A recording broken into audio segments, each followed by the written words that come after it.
आप लोगों के पास अचानक कभी कभी आपको मैसेजेस आ रहे होते हैं किसी अननोन नंबर से जिसको आप नहीं जानते। रात के 2 बजे मैसेज आ रहा होता है जिसमें लिखा होता है कि जी मेरा नाम ये है, आप जो कोई भी हैं मेरे नंबर पे बैलेंस करवा दें, मैं हॉस्पिटल में हूँ, बड़ी मजबूर हूँ। पता ना किसका मैसेज आता है? हाँ जी, सबा का। फिर ये सबको आता है। एक दफ़ा मेरे अब्बू के नंबर पे भी आया हुआ था। सबको आता है ये। फिर एक मैसेज आता है बेनज़ीर इनकम सपोर्ट प्रोग्राम का। फिर आपको एक मैसेज आता है विंडो, एसी, कूलर, इनको जनाब ख़रीदते हैं हम लोग। आपको अचानक किसी ऐसे नंबर से कॉल आती है जो नंबर नॉर्मल नहीं होता, बड़ा ऑकवर्ड सा नंबर होता है। और आप जैसे ही कॉल रिसीव करते हैं और आगे से आवाज़ आती है कि हम इंश्योरेंस कंपनी से बात कर रहे हैं, तो आपका कुछ टाइम चाहिए। अगर आपकी डेथ हो जाती है, आपके हाथ पांव टूट जाते हैं, एक्सीडेंट हो जाता है, तो हम आपको इतने पैसे देंगे। ये सारी की सारी चीज़ें, क्या ये दुनिया में भी ऐसे होता है? पाकिस्तान के अलावा मुल्क के अंदर नहीं होता, बिल्कुल नहीं होता। क्या पाकिस्तान में ऐसा कानून नहीं है जो इनको रोक सके? तो पाकिस्तान में ऐसा कानून है, लेकिन अदालत में कौन जाए एक मैसेज के बदले में? विंडो एसीज खरीदने वाले मैसेज को कोर्ट में लेके जाएं। कोर्ट में लेके जाने के लिए आपको खर्चा करना पड़ेगा, टाइम निकालना पड़ेगा, खज्जल खराब होना पड़ेगा। कौन करे ये सब कुछ?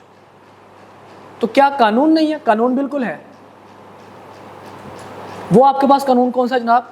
डाटा प्रोटेक्शन एक्ट के नाम से। अभी एक्ट बना नहीं है, अभी इन प्रोसेसिंग है, लेजिस्लेशन में बन रहा है, लेकिन उसके लिए, उसकी प्रोटेक्शन के लिए आपके पास कानून मौजूद हैं। और डाटा प्रोटेक्शन लॉ के तहत अगर कोई बंदा आपको, आपके डाटा का मिसयूज़ करता है तो वो क्रिमिनल कहलाया जाएगा। अब आप जैसे जानते हैं कि हमारी जो दुनिया है वो शिफ्ट हो रही है आईटी पे। जो हमारे क्राइम्स हुआ करते थे फिजिकल, अब आजकल क्राइम हमारे हो रहे हैं इलेक्ट्रॉनिक। पहले लोगों को जान से मारने की धमकी दी जाती थी, आजकल लोगों को वीडियो लीक करने की धमकी दी जाती है। पहले लोगों को धमकी दी जाती थी कि तुमने फ़लाँ चीज़ मेरे नाम पे ट्रांसफ़र ना की तो मैं तुम्हारे बेटे या बेटी या तुम्हारे किसी रिश्तेदार को अगवा कर लेंगे हम। अब क्या किया जाता है? तुम्हारा अकाउंट हैक कर लेंगे हम, तुम्हें बर्बाद कर देंगे। पहले लोगों के घर डाका डाल के चोरी की जाती थी, आजकल क्या किया जाता है? बैंक अकाउंट्स को हैक करके वहाँ से पैसे निकलवाए जाते हैं। आपका जो क्राइम है वो क्या हो चुका है? इलेक्ट्रॉनिक। तो जब आपका क्राइम इलेक्ट्रॉनिक हो चुका है तो क्या इसकी प्रोटेक्शन के लिए कोई रूल नहीं बना? रूल इसका बना है prevention of electronic crime act के नाम से, जिसको आप पीका कहते हैं। शायद आपने ये नाम सुना हो। फलां बंदे को अरेस्ट किया गया, किस केस में? पीका एक्ट के केस में। पीका क्या चीज़ है जी? आपका एक डाटा है, आपका एक पहचान है, जैसे कि सॉफ्टवेयर, आपका फेसबुक वगैरह, बैंक अकाउंट वगैरह, उसमें अगर कोई बंदा अनऑथराइज एक्सेस हासिल कर ले, हम उसको क्या कहेंगे? कि इसने इलेक्ट्रॉनिक क्राइम किया है। उसको मैनिपुलेट करे, उसको शेयर करे, हम क्या कहेंगे? ये बंदा क्या कर रहा है? ये बंदा इलेक्ट्रॉनिक क्राइम कर रहा है, जुर्म कर रहा है। आपकी मर्ज़ी के बगैर अगर कोई आपका डाटा इस्तेमाल कर रहा है तो। इसी तरह अगर आप ये जो सोशल मीडिया के ऊपर आप देखते हैं, अक्सर लोग, बॉयज़ को तो पता होगा इस चीज़ का, कि टिकटॉक के ऊपर या फेसबुक के ऊपर, इंस्टाग्राम या यूट्यूब के ऊपर जब असले की नुमाइश की जाती है, आप एक गन पकड़ के फायर करें और वीडियो लगा दें किसी सोशल मीडिया प्लेटफॉर्म पे, अगले ही दिन आपको पुलिस पकड़ के ले जाएगी। गन पकड़ना कोई क्राइम है? कोई क्राइम है ये? गन पब्लिकली लेके आना क्राइम है। किसके तहत? क्या अगर मैं गन पकड़ के रोड पे खड़ा हूं तो क्या मैं क्राइम कर रहा हूं? अगर मेरे पास वो गन लाइसेंस है तो मैं किसी किस्म का कोई क्राइम नहीं कर रहा, क्योंकि मैं अपनी प्रोटेक्शन के लिए लेके जा रहा हूं। लेकिन अगर मैं उसकी नुमाइश करना शुरू कर दूं, नुमाइश का मतलब क्या है जनाब? हाथ में पिस्टल पकड़ के मैं रोड पे चलना फिरना शुरू कर दूं, लोगों को हरासा करूं, थ्रेट करूं, या वीडियो बना के लगाऊं, तो मेरे ऊपर कौन सा एक्ट चार्ज होगा? पीका एक्ट, और इसकी सज़ा बहुत डेंजरस है। अभी डिस्कस करेंगे सारी की सारी चीज़ें। इसी तरह से आपका जो पर्सनल डाटा है, आपका जो जिससे आपकी पहचान होती है, अगर उसको कोई बंदा उसमें छेड़खानी करता है तो उसकी भी सज़ा है। ये सारा कुछ सज़ाएं इंशाल्लाह हम आज की क्लास में डिस्कस करेंगे। लेकिन उससे पहले हम थोड़ा सा डेफिनेशन के बारे में बात कर लेते हैं। सबसे पहले डेफिनेशन आपके पास है डाटा ऑब्जेक्ट की। डाटा ऑब्जेक्ट कौन सा बंदा या किस चीज़ को हम लोग कहते हैं? Data subject, sorry, data subject किस चीज़ को हम लोग कहते हैं? ऐसी चीज़ कि जिसके बारे में हम उसकी इंफॉर्मेशन हासिल कर रहे हैं। अगर कोई इंसान है तो इंसान की इंफॉर्मेशन हासिल करना, जिसकी इंफॉर्मेशन हासिल की जा रही है उसको हम लोग क्या कहेंगे? Data subject. अगर कोई मशीन है उसकी इंफॉर्मेशन हासिल करेंगे तो जिस मशीन की इंफॉर्मेशन हासिल की जा रही है उसको हम लोग क्या कहेंगे? Data subject. एक चीज़ है पर्सनल डाटा। पर्सनल डाटा वो चीज़ है कि जिससे आपकी पर्सनैलिटी या आपकी पहचान होती है। आपका नाम, आपका बिजनेस ऑक्यूपेशन, आपका रिलीजियस, आपकी कास्ट, ये सारा कुछ क्या है? आपका आईडी कार्ड, ये सारा कुछ क्या है? आपका पर्सनल डाटा, जिससे आपकी पहचान होती है। एक चीज़ है जनाब आपके पास सेंसिटिव पर्सनल डाटा। ये वो इतना कॉन्फिडेंशियल डाटा होता है कि अगर इसमें ज़रा सा चेंज आ जाए तो टोटली आपकी पर्सनैलिटी चेंज हो जाती है, टोटली आपकी दुनिया, आपकी ज़िंदगी बदल जाती है। आप फेसबुक इस्तेमाल करते हैं, अगर आप फेसबुक पे जो भी कंटेंट शेयर करते हैं वो आपकी पर्सनैलिटी को बयान कर रहा होता है। लेकिन अगर लेट्स अज्यूम अचानक से आपकी फेसबुक हैक हो जाए और इस तरह के कंटेंट आ जाएं जो शायद आपकी पर्सनैलिटी को मैच नहीं करते, तो जो लोग आपसे फर्स्ट टाइम इंटरेक्ट कर रहे होंगे उनको लगेगा कि शायद ये बंदा ऐसा है। मतलब वो इतना सेंसिटिव डाटा है कि जो आपकी पर्सनैलिटी को टोटली क्या कर देगा? चेंज कर देगा। इसी तरह से आपका बैंक अकाउंट है, अपना बैंक अकाउंट नंबर तो शेयर कर लेते हैं लेकिन बैंक अकाउंट का पासवर्ड कभी भी किसी के साथ आप शेयर नहीं करते। क्यों नहीं शेयर करते? क्योंकि आपको पता है कि ये बंदा इसका मिसयूज़ करके मेरी दुनिया, मेरी ज़िंदगी को बदल सकता है। तो इस तरह का डाटा जहाँ से आपकी लाइफस्टाइल को, आपकी पर्सनैलिटी टोटली चेंज हो सके, इफेक्ट हो सके, उसको हम लोग क्या कहते हैं? सेंसिटिव पर्सनल डाटा, जिसकी एग्जांपल पासवर्ड्स वगैरह है डिफरेंट, जहाँ पे आपको सिक्योरिटी कोड्स की ज़रूरत होती है। इसके बाद एक चीज़ है कंसेंट। जब आप अपनी मर्जी से अपना पर्सनल डाटा किसी दूसरे बंदे को प्रोसेस करने के लिए दे देते हैं तो हम कहते हैं कि जनाब आपने अपनी कंसेंट दे दी है फॉर प्रोसेसिंग पर्सनल डाटा। मिसाल के तौर पर मैं जब अपनी सीवी ड्रॉप करूंगा तो मैं अपना मेंबरशिप नंबर उसमें मेंशन करूंगा। अगर कोई बंदा मेरे से मेंबरशिप नंबर पूछता है और मैं उसको अपना मेंबरशिप नंबर नहीं बताना चाहता और अगर वो ज़बरदस्ती मेरा डाटा निकलवाता है कहीं से, तो मेरी कंसेंट नहीं थी उसके अंदर, इसका मतलब क्या हुआ? उस बंदे ने क्राइम किया, उसके ऊपर मैं केस फाइल कर सकता हूँ। लेकिन अगर मैं अपनी मर्जी से, अगर कि मुझे बंदा पूछता है कि जी अपना प्लीज़ मेंबरशिप नंबर बता दीजिए, जैसे कि अक्सर औकात हम लोगों ने जब कभी ICAP के कोई इवेंट्स जो है वो अटेंड करने हों और हमें इनविटेशन मिले तो हमारे से वो हमारा मेंबरशिप नंबर पूछते हैं ताकि उनकी आइडेंटिफिकेशन हो सके और उसके बाद पता चल सके कि जी ये बंदा हमारे लिए कंफर्मेशन में आ जाए। एक हमारा CPD कंप्लायंस के नाम से होता है, कंटिन्यूइंग प्रोफेशनल डेवलपमेंट के नाम से। वो CPD जब आप CA क्वालिफाई कर लेंगे तो चार्टर्ड अकाउंटेंट जो ICAP है वो अपने मेंबर्स को कहता है कि जी आपने अप टू डेट रहना है, उसके लिए आपको CPD आवर्स कंप्लीट करने पड़ते हैं। नॉर्मली वो 120 आवर्स के करीब होते हैं पूरे साल में, तो आपको CPD आवर्स अपने कंप्लीट करने पड़ते हैं। वो CPD आवर्स इसीलिए हम तभी माने जाएंगे जब आप ICAP के इवेंट से दूसरे इवेंट्स जो हैं वो अपने मेंबरशिप नंबर बताकर उनको कंप्लीट करते हैं। तो जब आप मेंबरशिप नंबर अगर उनको नहीं बताएंगे तो आपको अलाउ नहीं करेंगे, लेकिन अगर आप अपनी मर्जी से मेंबरशिप नंबर बता रहे हैं तो इसका मतलब आप अपनी कंसेंट दे रहे हैं। सबसे बड़ी एग्जांपल पाकिस्तान के अंदर, जैसे मैंने बताया कि आपको मैसेजेस आ जाते हैं आपके नंबर पे और आपको पता भी नहीं होता ये कौन है। क्या आप उसके खिलाफ केस करेंगे? केस हो सकता है, यस हो सकता है। क्या कामयाब होंगे? कामयाब होंगे? शायद नहीं, 90% चांस है कामयाब नहीं होंगे। क्या अदालतों का कसूर है? इंसाफ नहीं मिलेगा? नहीं, ऐसी बात नहीं है। फिर जब आप अपने मोबाइल में एप्लीकेशन डाउनलोड करते हैं, कोई भी एप्लीकेशन कोई भी चलने से पहले इतना लंबा चौड़ा एक डॉक्यूमेंट आपके साथ शेयर करती है जिसको आप पढ़े बगैर एग्री कर देते हैं, क्योंकि एग्री नहीं करेंगे तो वो एप्लीकेशन नहीं चलेगी। एग्री कर देते हैं, उसमें अगर आप डिस्कस करें तो वो कहेगा कि जनाब ये डाटा आपका प्रोसेस भी कर सकती है एप्लीकेशन, डाटा आपका इस्तेमाल भी कर सकती है एप्लीकेशन। आप उसके साथ एग्री कर रहे होते हैं, वो कंसेंट दे रहे होते हैं जाने अनजाने में। ओके, तो कंसेंट का मतलब क्या है? अपनी मर्जी से किसी बंदे को डाटा इस्तेमाल करने के लिए दे देना।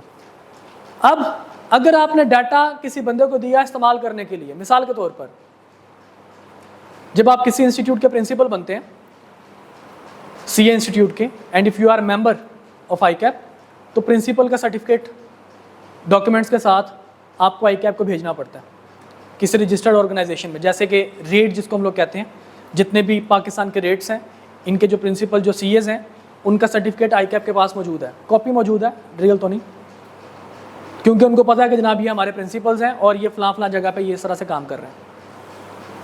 और अगर आप मेंबर नहीं है तो आईकैप आपसे रिक्वायर भी नहीं करेगा कि अपना सर्टिफिकेट दीजिए। आप अपने क्रेडेंशियल्स देते हैं अपनी ऑर्गेनाइजेशन को जॉब के लिए,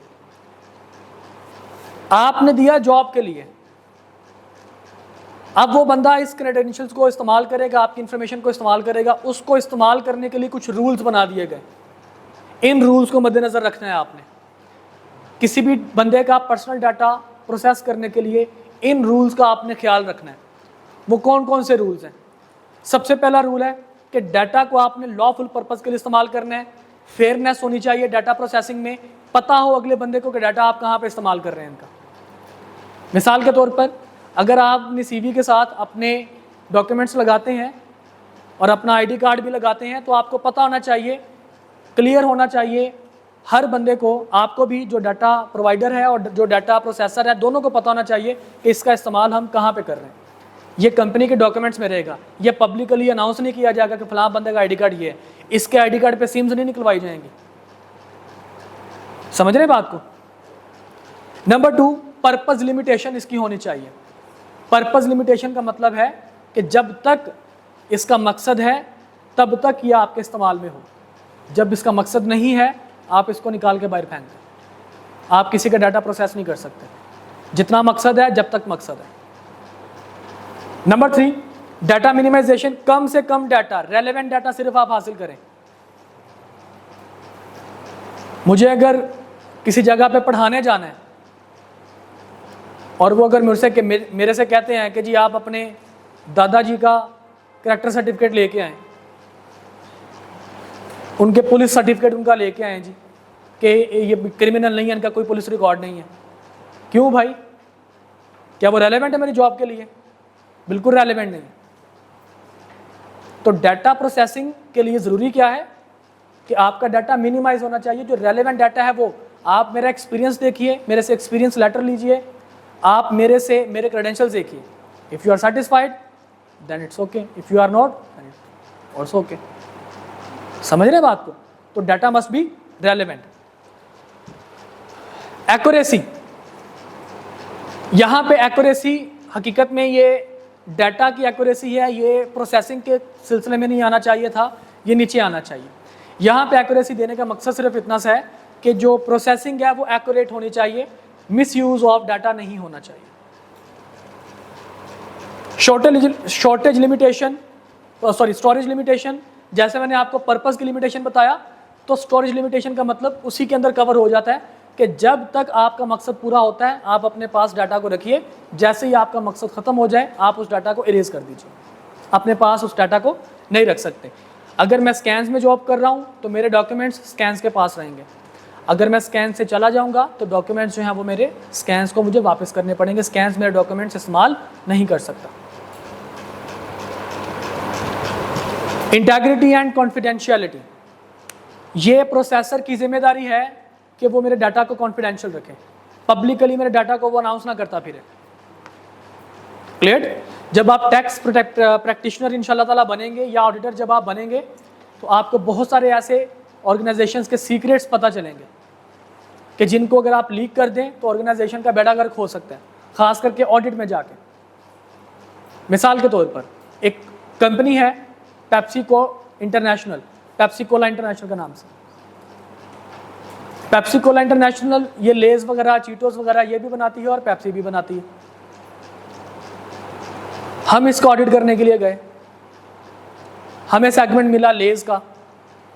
अब लेज की प्रोसेसिंग किस तरह की होती है हमें सारा कुछ पता है, इसमें कौन कौन से इंग्रेडिएंट्स किस तरह से इंक्लूड किए जाते हैं सारा कुछ पता है, लेकिन हम बता नहीं सकते पब्लिकली, ना किसी को बता सकते हैं ना पब्लिकली हम बता सकते हैं।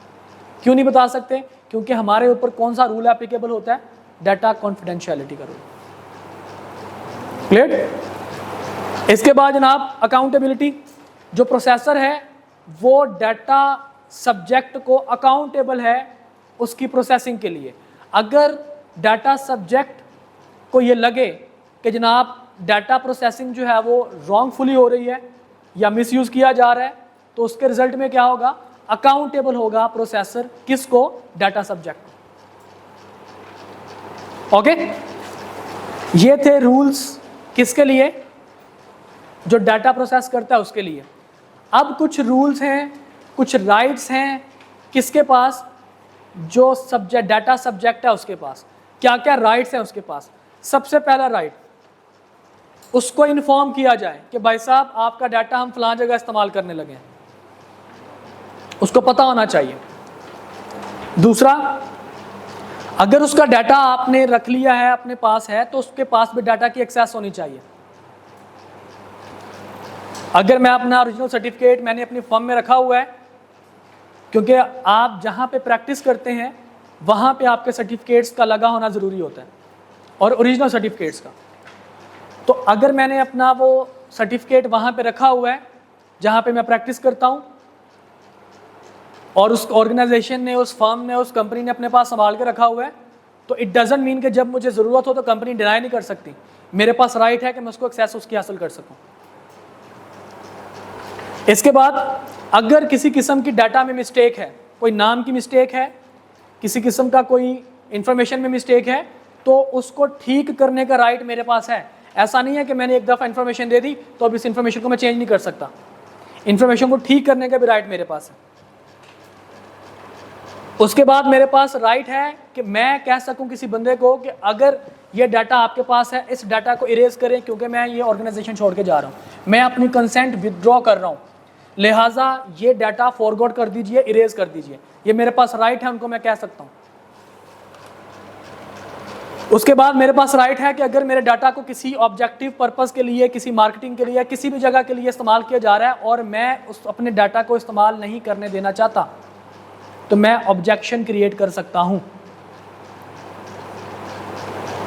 एक शायद मैं एक पोस्ट देख रहा था, पता नहीं किसी सॉन्ग में या किसी गाने में या किसी, बल्कि पाकिस्तानी ड्रामे के अंदर,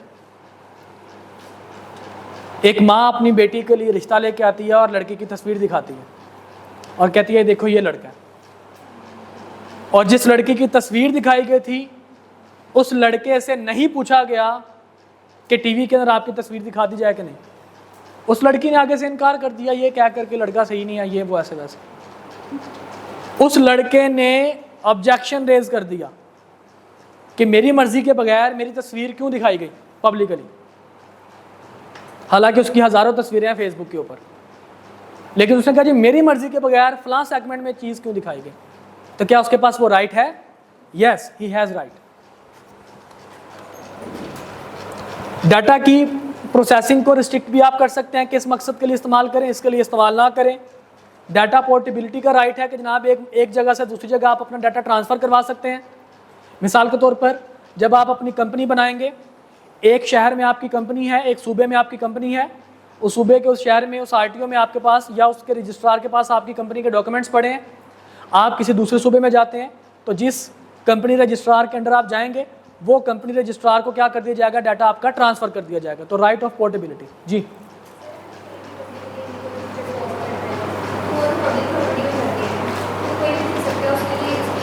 publicly this is not public property. Yes, पर आपकी परमिशन के बगैर आपकी जिस चीज़ से आइडेंटिफिकेशन हो सके, यानी कि आपका पर्सनल डाटा, आप उसको मिसयूज़ नहीं कर सकते, आप उसको यूज़ नहीं कर सकते अगले बंदे की परमिशन के बगैर। मिसाल के तौर पर आपकी फेसबुक है, आपकी इंस्टाग्राम है, कोई भी आप सोशल मीडिया, मैं आपकी बात नहीं कर रहा, मैं जनरल बात कर रहा हूँ, आप वहाँ पे अपनी मर्ज़ी से तस्वीरें अपलोड करते हैं, वहाँ पे आपकी कंसेंट है, आप अपनी मर्ज़ी से कर रहे हैं। कोई बंदा आपकी तस्वीर वहाँ से कैप्चर करके उसको इस्तेमाल करता है, यू हैव राइट कि आप उसके ऊपर ऑब्जेक्शन रेज कर सकते हैं और उसके खिलाफ केस कर सकते हैं।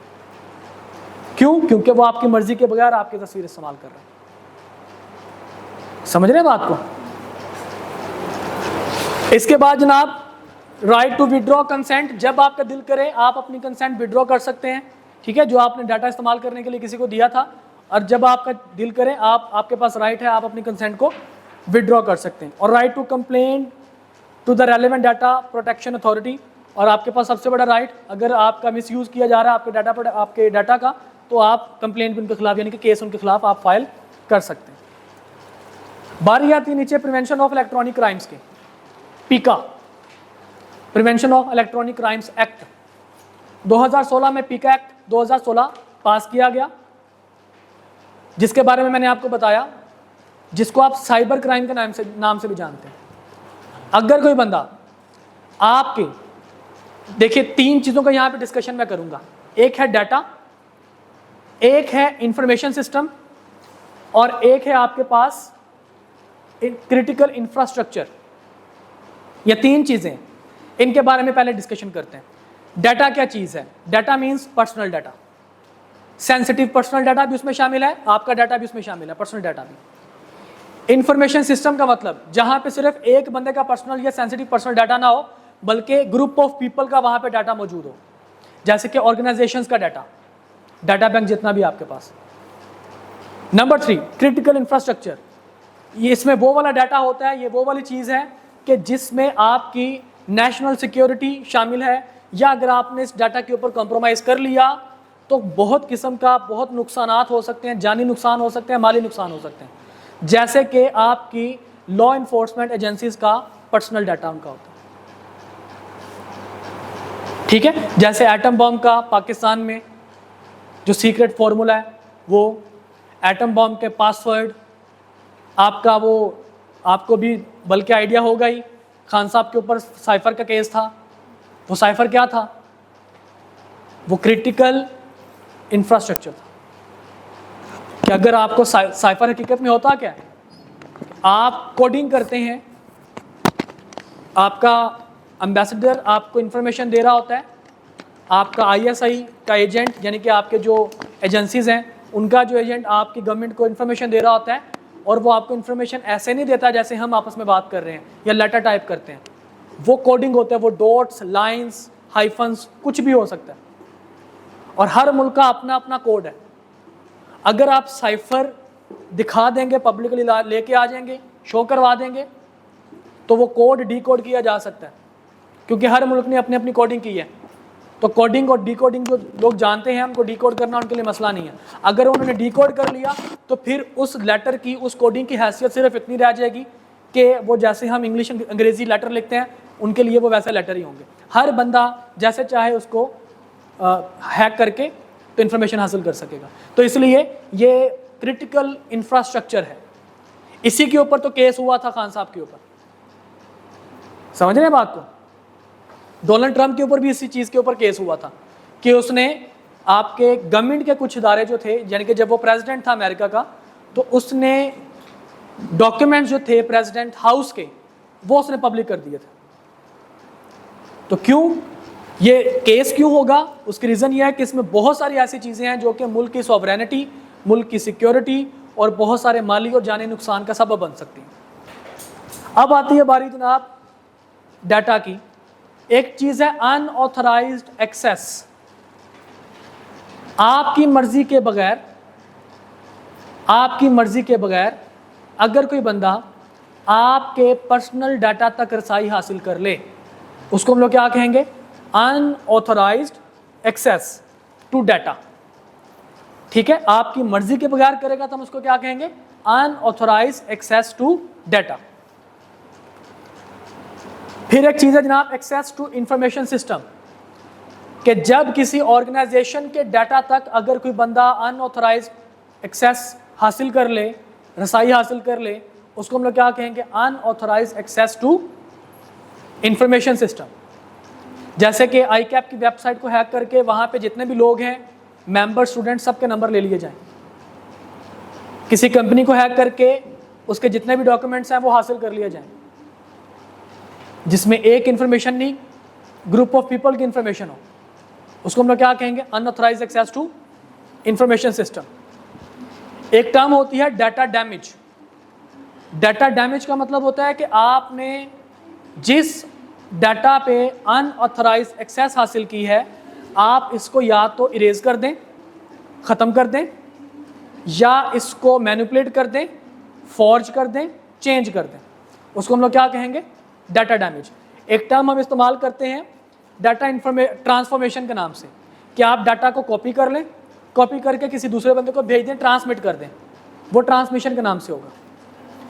क्रिटिकल इंफ्रास्ट्रक्चर मैं आप लोगों को बता चुका हूँ कि जिसमें जानी और माली नुकसान होने का खतरा है अगर आपने इसके सिक्योरिटी के ऊपर कंप्रोमाइज़ कर लिया, और दूसरा नेशनल थ्रेट भी इसमें आ सकते हैं। अब आते हैं ऑफेंसेस की बात कि कौन सा क्राइम करेंगे तो आपको क्या सज़ा मिलेगी। सबसे पहला क्राइम, अगर आप अनऑथराइज्ड एक्सेस हासिल करते हैं किसी बंदे के पर्सनल या सेंसिटिव पर्सनल डाटा में और साबित हो जाता है, आपको 3 महीने तक की सज़ा और 50,000 रुपये तक जुर्माना हो सकता है।